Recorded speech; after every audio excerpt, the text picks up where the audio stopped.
उत्तराखंड के खटीमा में सरेआम हत्या के बाद धामी सरकार का जीरो टॉलरेंस मॉडल जमीन पर दिखा और हिंदू युवक तुषार शर्मा की हत्या के आरोपी हाशिम पर 28 घंटे के भीतर ऐसा एक्शन हुआ जिसने साफ कर दिया कि देवभूमि उत्तराखंड में अपराध और नफरत के लिए कोई जगह नहीं है। पहले अवैध दुकान पर बुलडोजर चला और फिर पुलिस मुठभेड़ के बाद आरोपी कानून के शिकंजे में आया।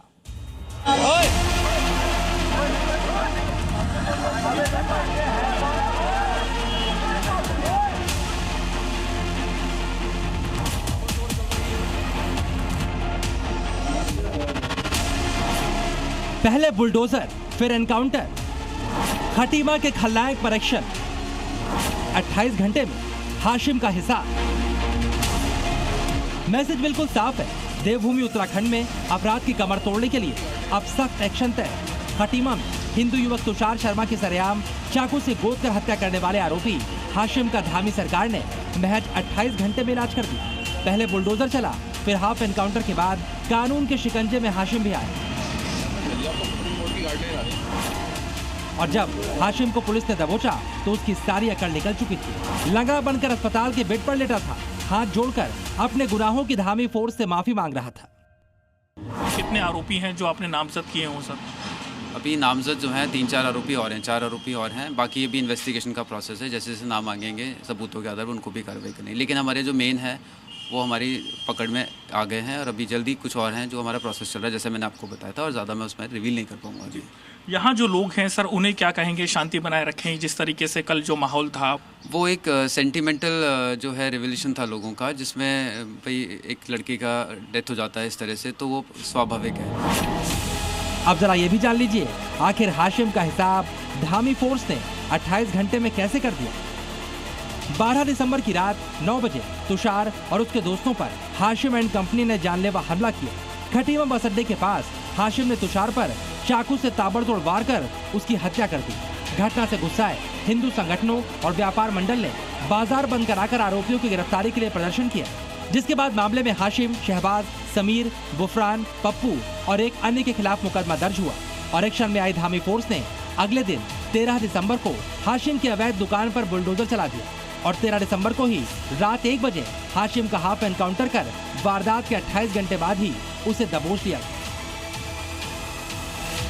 एक जो दुकानें थी वो यहाँ पर थी और जो कि खाने के स्टॉल यहाँ पर मौजूद थे, और जिस तरीके से लोगों का ये कहना है कि इस जगहों पर जो लोग आते थे शाम के समय उनको यहाँ पर शराब पिलाई जाती थी, उसके बाद में झगड़ा यहाँ पर होता था। ये पूरा जो अवैध कब्जा इस इलाके में था उस पर प्रशासन ने बुलडोजर चला करके उसको यहाँ पर तहस नहस यहाँ पर किया गया है।